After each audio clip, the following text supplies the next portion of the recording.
ಮನಸ್ಸು ಎಂದರೇನು? ನಮ್ಮ ಮನಸ್ಸು ಮತ್ತು ಆಲೋಚನೆಗಳು, ಲಗತ್ತುಗಳು, ಊಹೆಗಳು, ಪೂರ್ವಗ್ರಹಗಳು, ಭಾವನೆಗಳು ಮತ್ತು ವ್ಯಸನಗಳ ಮೂಲ ಮತ್ತು ಸಂಗ್ರಹವಾಗಿದೆ. ಪ್ರಯೋಗಾತ್ಮಕವಾಗಿ ನೋಡೋಣ. ಸ್ಥಳ ಮತ್ತು ವ್ಯಕ್ತಿಗಳ ಬಗ್ಗೆ ನಾನು ಹೇಳ್ತಾ ಹೋಗ್ತೇನೆ. ನೀವು ಕಣ್ಣು ಮುಚ್ಚಿ ನಾ ಹೇಳುವಂಥ ಸ್ಥಳ ಮತ್ತು ವ್ಯಕ್ತಿಗಳ ಬಗ್ಗೆ ನೀವು ಮನಸ್ಸಿನ ಮುಖಾಂತರ ನೋಡ್ತಾ ಹೋಗಬೇಕು. ಒಂದು, ಸುಂದರವಾದಂಥ ಪರಿಸರ. 2, ತಾಜ್ ಮಹಲ್. 3, ಪ್ರಧಾನಮಂತ್ರಿಗಳು. 4, ಸ್ಯಾಕ್ಸ್ ಫ್ರೂಟ್ಸ್. ಇದರಲ್ಲಿ ಸುಂದರವಾದಂಥ ಪರಿಸರವನ್ನು ನೀವು ಈಸಿಯಾಗಿ ಮನಸ್ಸಿನ ಮುಖಾಂತರ ಗುರುತಿಸ್ತಾ ಇದ್ದೀರಾ. ಮತ್ತು ತಾಜ್ ಮಹಲ್ನು ಸುಧಾ ಗುರುತಿಸ್ತಾ ಇದ್ದೀರಾ. ಹಾಗೆ ಪ್ರಧಾನಮಂತ್ರಿಗಳನ್ನೂ ಸುಧಾ ಗುರುತಿಸ್ತಾ ಇದ್ದೀರಾ. ಆದರೆ ಸ್ಯಾಕ್ಸ್ ಫ್ರೂಟ್ಸ್, ಇದಕ್ಕೆ ನಿಖರವಾದಂಥ ಯಾವುದೇ ಹಣ್ಣಿನ ಆಕಾರ ಇಲ್ಲ. ನಾವು ಅದಕ್ಕೆ ಆಕಾರ ಇಲ್ಲದೆ ಇರೋದಕ್ಕೆ ಆ ಮನಸ್ಸಿನ ಮುಖಾಂತರ ಆ ವಸ್ತುವನ್ನು ಗುರುತಿಸೋದಕ್ಕೆ ಅಸಾಧ್ಯವಾಗಿದೆ. ಹಾಗಾಗಿ ಮನಸ್ಸು ಆ ವಸ್ತುಗಳನ್ನು ನೋಡುವುದಕ್ಕಾಗಲಿ ಗುರುತಿಸುವುದಕ್ಕಾಗಲಿ ಅಸಾಧ್ಯವಾಗಿದೆ.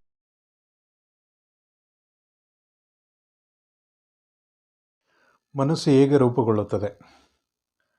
ಮನಸ್ಸು ನಮ್ಮ ಪ್ರಜ್ಞೆ ಮತ್ತು ಭಾವ್ಯ ಪ್ರಪಂಚದ ನಡುವಿನ ಸಂಪರ್ಕವಾಗಿದೆ ಮತ್ತು ಭೌತಿಕ ಪ್ರಪಂಚದೊಂದಿಗೆ ಪಂಚೇಂದ್ರಿಯಗಳು ಮೊದಲು ಸಂವಹನದಿಂದ ರೂಪುಗೊಂಡಿದೆ. ನಮ್ಮ ಸಂವೇದನಾ ಅಂಗಗಳಾದ ಕಣ್ಣು, ಕಿವಿ, ಮೂಗು, ನಾಲಿಗೆ ಮತ್ತು ಚರ್ಮ ಭಾವ್ಯ ಪ್ರಪಂಚವನ್ನು ಗ್ರಹಿಸುತ್ತದೆ. ನಂತರ ನಮ್ಮ ಆಲೋಚನೆ ಮನಸ್ಸಿನಿಂದ ಒಂದು ಆಲೋಚನೆ ರೂಪುಗೊಳ್ಳುತ್ತದೆ.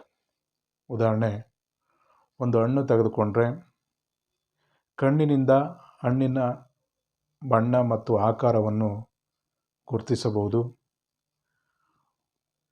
ಮೂಗಿನಿಂದ ಹಣ್ಣಿನ ಸುವಾಸನೆಯನ್ನು ಗ್ರಹಿಸಬಹುದು.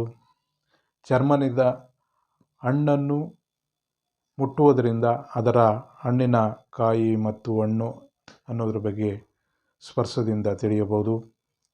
ನಾಲಿಗೆಯಿಂದ ಹಣ್ಣಿನ ರುಚಿಯನ್ನು ಸವಿಯಬಹುದು.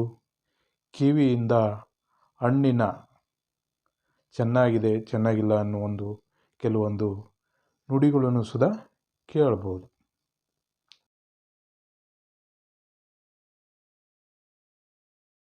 ಮನಸ್ಸು ಹೇಗೆ ಕೆಲಸ ಮಾಡುತ್ತದೆ?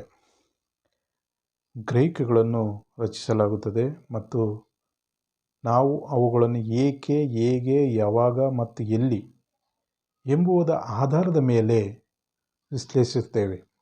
ಇದರ ಆಧಾರದ ಮೇಲೆ ಊಹೆಗಳನ್ನು ಮಾಡಲಾಗುತ್ತದೆ ಮತ್ತು ನಾವು ಇಷ್ಟಪಡುವ ಅಥವಾ ಇಷ್ಟಪಡದಿರುವ ಭಾವನೆಗಳನ್ನು ರೂಪಿಸುತ್ತೇವೆ. ಇಂದು ವಿಶ್ಲೇಷಣಾತ್ಮಕವಾಗಿ ಮನಸ್ಸಿನಿಂದ ಸ್ಮರಣೆಯ ಸೃಷ್ಟಿಗೆ ಕಾರಣವಾಗುತ್ತದೆ. ವಿಶ್ಲೇಷಣೆಯ ಆಧಾರದ ಮೇಲೆ ಮೂಡಿದ ಆಯ್ಕೆಗಳು ನಮ್ಮ ಬುದ್ಧಿಶಕ್ತಿ ಅಥವಾ ನಿರ್ಧಾರ ತೆಗೆದುಕೊಳ್ಳಲು ಮನಸ್ಸಿನ ಕಾರ್ಯವಾಗಿದೆ. ನಿಮ್ಮ ಆಯ್ಕೆಗಳು ನಿಮ್ಮ ಕ್ರಿಯೆಗಳಿಗೆ ಕಾರಣವಾಗುತ್ತದೆ ಮತ್ತು ಚಕ್ರವು ಮುಂದುವರಿಯುತ್ತದೆ. ಈ ಆಲೋಚನೆಗಳು ಮತ್ತು ಕ್ರಿಯೆಗಳಿಂದ ಪುನರಾವರ್ತನೆಗೊಂಡಿದೆ. ಅವು ಬಲಗೊಳ್ಳುತ್ತವೆ. ಅಭ್ಯಾಸ ಮತ್ತು ಮಾದರಿಗಳು ರೂಪುಗೊಳ್ಳುತ್ತವೆ. ಈ ಅಭ್ಯಾಸಗಳು ನಿಮ್ಮ ಮನಸ್ಸಿನ ಮತ್ತು ನಿಮ್ಮ ದೈನಂದಿನ ಜೀವನದ ಆಧಾರವಾಗಿ ಮನಸ್ಸು ಭಾವ್ಯ ಪ್ರಪಂಚದೊಂದಿಗೆ ಹೆಚ್ಚು ಸಂವಹನಗೊಳ್ಳಪಡುತ್ತದೆ ಮತ್ತು ಮಾದರಿ ಮತ್ತು ಆಸೆಗಳನ್ನು ರಚಿಸಲ್ಪಡುತ್ತದೆ.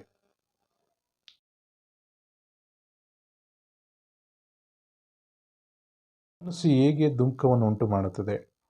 ಈ ಆಸೆಗಳನ್ನು ಬೆನ್ನಟ್ಟುತ್ತಾ ನಮ್ಮ ಮನಸ್ಸಿನಲ್ಲಿಯೇ ಜೀವನ ಕಳೆಯುತ್ತೇವೆ. ನಾವು ನಮ್ಮ ಆಸೆಯ ವಸ್ತುಗಳನ್ನು ಪಡೆದಾಗ ಕ್ಷಣಿಕ ಸಂತೋಷವನ್ನು ಅನುಭವಿಸುತ್ತೇವೆ ಮತ್ತು ಸಾಧಿಸಲಾಗದಿದ್ದಾಗ ದುಃಖವನ್ನು ಅನುಭವಿಸುತ್ತೇವೆ. ಒಂದು ಆಸೆಯನ್ನು ಪೂರೈಸಿದ ನಂತರವೂ ಹೊಸ ಆಸೆಗಳನ್ನು ನಿರಂತರವಾಗಿ ಮನಸ್ಸಿನಿಂದ ಹುಟ್ಟಿಕೊಳ್ಳುವುದು ಈಶಾವರ್ತುಲಕ್ಕೆ ಕಾರಣವಾಗುತ್ತದೆ. ಇದಕ್ಕೆ ನಮ್ಮ ಮನಸ್ಸು ವಾಸ್ತವವಾಗಿ ನೋಡಲು ನಮಗೆ ಅವಕಾಶ ನೀಡುವುದಿಲ್ಲ.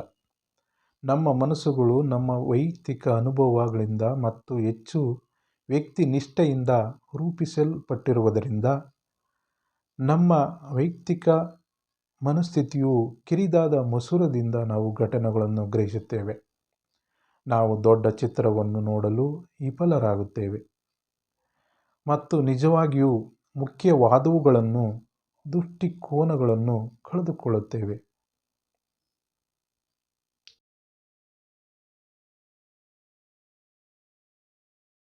ಮನಸ್ಸಿಗೆ ಯೋಗ ಯಾವ ರೀತಿಯ ಸಹಕಾರ ಆಗುತ್ತದೆ? ಮನಸ್ಸನ್ನು ಹತೋಟಿಗೆ ತರುವುದು ಮತ್ತು ಅದನ್ನು ಶುದ್ಧೀಕರಿಸುವುದು ಶಾಶ್ವತವಾಗಿ ಸಂತೋಷ, ತೃಪ್ತಿ ಮತ್ತು ಜ್ಞಾನೋದಯವನ್ನು ಸಾಧಿಸುವ ಮೊದಲ ಹೆಜ್ಜೆಯಾಗಿದೆ. ಇದನ್ನು ಯೋಗ ಆಸನಗಳ ಮೂಲಕ, ಪ್ರಾಣಾಯಾಮಗಳ ಮೂಲಕ, ದೈಹಿಕ ಯೋಗ, ಧ್ಯಾನಗಳ ಮೂಲಕ, ಜ್ಞಾನ ಪಡೆಯುವುದರ ಮೂಲಕ ಸಾಧಿಸಬಹುದು. ಎಲ್ಲ ಅಭ್ಯಾಸ ವಿಧಾನಗಳನ್ನು ಮಾಡುವುದರಿಂದ ವೇಗವಾಗಿ ಫಲಿತಾಂಶವನ್ನು ನೀಡುತ್ತದೆ. ಈ ವಿಡಿಯೋ ಇಷ್ಟವಾದರೆ ಲೈಕ್ ಮಾಡಿ, ಶೇರ್ ಮಾಡಿ, ಸಬ್ಸ್ಕ್ರೈಬ್ ಮಾಡಿ, ಬೆಲ್ ಐಕಾನ್ ಒತ್ತಿ.